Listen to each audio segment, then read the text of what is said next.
Okay guys, Bismillahirrahmanirrahim. Assalamualaikum warahmatullahi wabarakatuh and good day to everyone.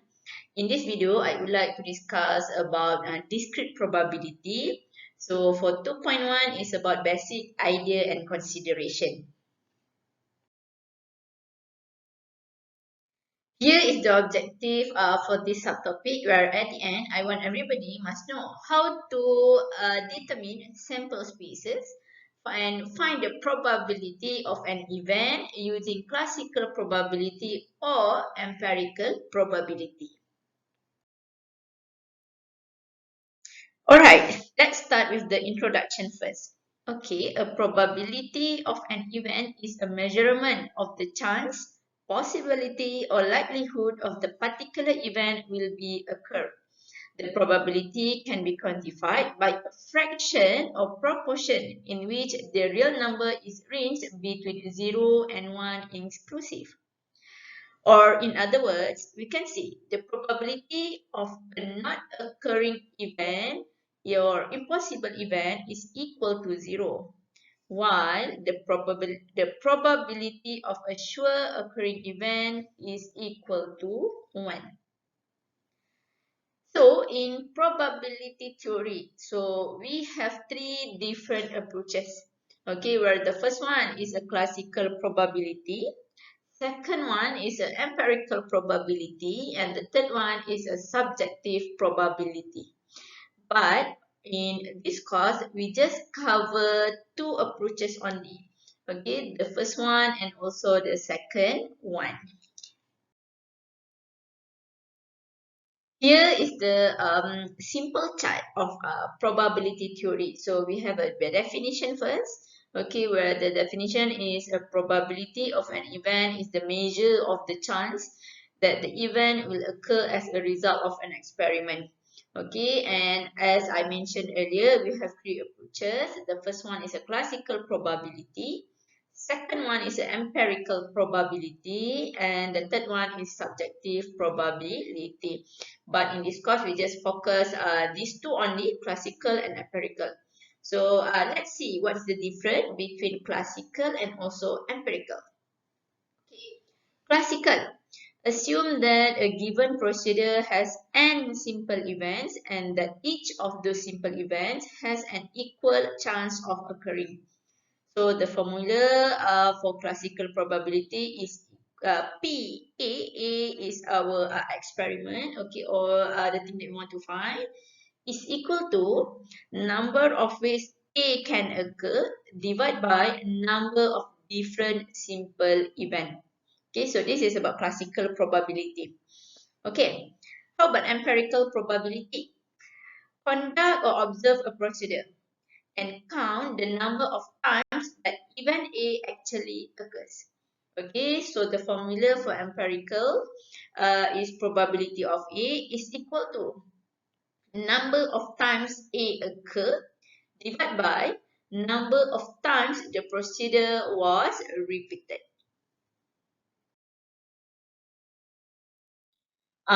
Here is the basic of probability that everybody must know.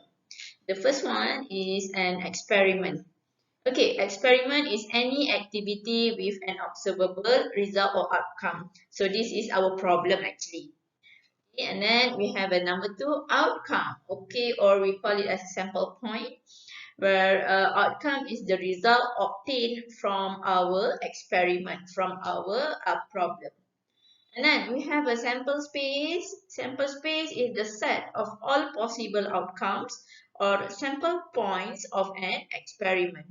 So, and then lastly, we have an event. So this is number 4. An event is a subset of the sample space. We have two kind of events. The first one is a simple event, and the second one is a compound event. So, simple event.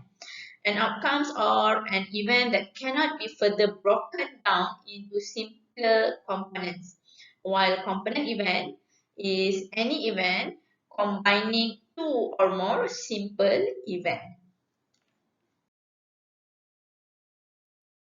Alright, for better understanding, let's try several examples. So let's start with the example for solving classical probability. Identify the possible outcome, sample space, and probability of the event for the given experiment below. Okay, for the first one, Miss Izzatul spun an equal four sectors spinner with colored red, yellow, green, and blue, respectively. What is the probability of landing on each color? Okay, so here our problem is we have a spinner here. So the spinner will divide by four colors. We have a red color here. We have yellow, green, and also blue. So we are going to find the probability for each color that we have on this wheel.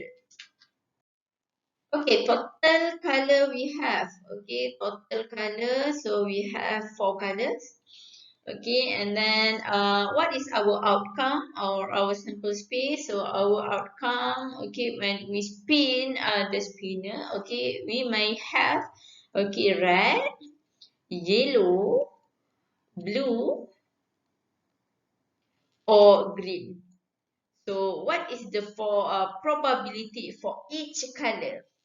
So we have one red. That's mean probability for red color is equal to 1/4. Okay, we have one red only and the total is 4. How about probability for green color? So probability for green color also we have one green color, so the total is 4. So 1/4. Probability for yellow color is equal to 1/4 also. And probability for blue color is equal to 1/4 also. Okay, for the answer, you can write your answer in term of fraction here, like this one, 1/4, 1/4. Okay, or you can write in decimal places.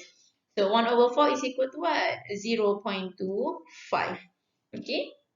So you can write your answer in fraction, but make sure in a smallest fraction. Or just write, okay, your answer in a decimal answer point. Okay, it's up to you. Second example. Mr. Adam rolled a single virtual six-side dice. Okay.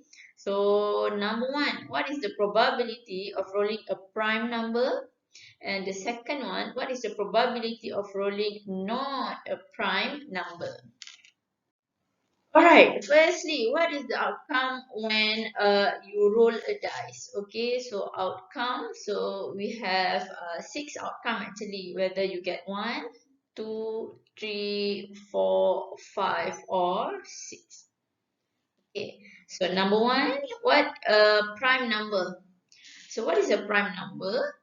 So prime number is a number that only can divide by one or itself only. So from the list of the outcome here, our prime number is equal to 2, 3, and also 5. So what is not a prime number? Okay, not prime number is equal to 1, 4, and 6. So for number one, what is the probability of rolling a prime number?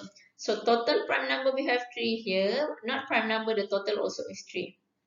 Okay, so probability for prime number. So we have total prime number 3 divided by our outcome 6. Okay, but don't leave your answer like this one. Okay, the answer must be in a smallest fraction or what we call a decimal point. So 3/6 is equal to 1/. How about probability for not prime number? Okay, so the total is 3 divided by our total outcome is 6, and the smallest fraction we will have is equal to 1/2, or you can write as 0.5. Okay, so let's continue our discussion. So example number 2, a box contains 6 red, 3 yellow, 5 green, and 8 blue balls. Rahman is randomly drawn a single ball from the box. What is the probability that he draws? The first one, a red ball. Second one, a green ball. a third one a blue ball, and the last one a yellow ball. Okay, firstly, we need to total all the balls that we have. So the total we have 6 red plus 3 yellow plus 5 green plus 8 blue is equal to 22 balls. Then, number one, what is the probability if Rahman pick a red ball? So how many total, what's the total for red ball? Red ball we have 6. Okay, so probability for red ball is equal to 6 over, what is over? Over total balls that we have, so 22.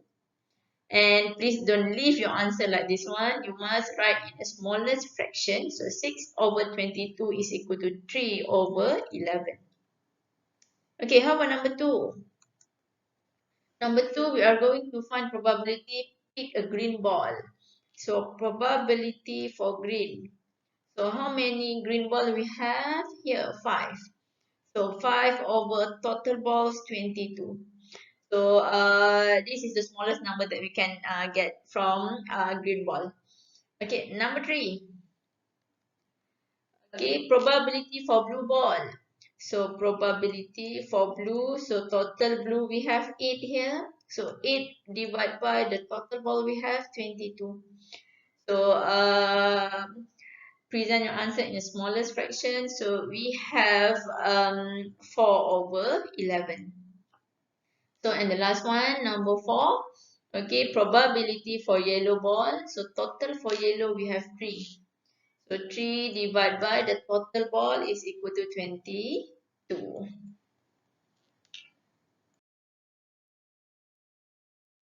Okay, previously we already discussed about how to solve for classical probability. So now we are going to discuss about empirical probability. So the first one, 8 coins are tossed simultaneously, and this procedure has been repeated for 270 times. The table below shows the frequencies of the number of tails are appearing. So this is the table. So if from the 8 coin toss and 0 tail, that means we just have 2 only.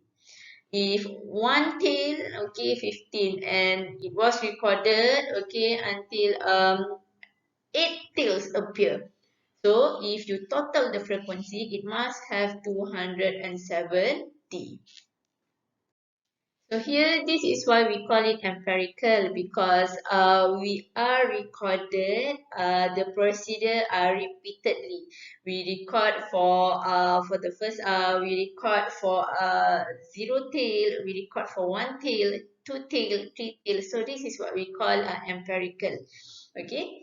So the question asks, calculate the probability of a tail. The first one equal to 5. Second one less than 4, and the third one more than 6. Okay, let's check. So number 1 equal to 5. That means this box only. So probability equal to 5 is equal to 59 divided by total procedure has been repeated is 270. So this is a smaller fraction that I get, or I can write in decimal is 0.2185. Okay, for the second one. The question asks us less than 4. Okay, less than 4, that means 4 is not included. So we just have from 0 until 3 only. So probability for less than 4 is equal to, okay, you need to total up from 0 until 3. So 2 plus 15 plus 29 plus 57 divide by everything. Okay, the total frequency 270. So I will have my answer is equal to 103 over 270, or I can write as a 0.3815. Okay, how about the number 3?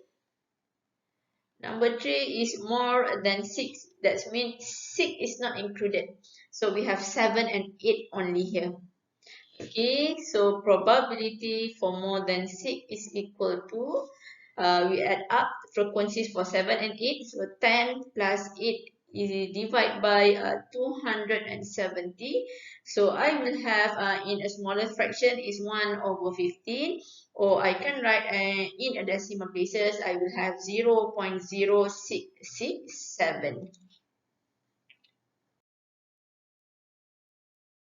Alright, so let's try another one example for empirical probability.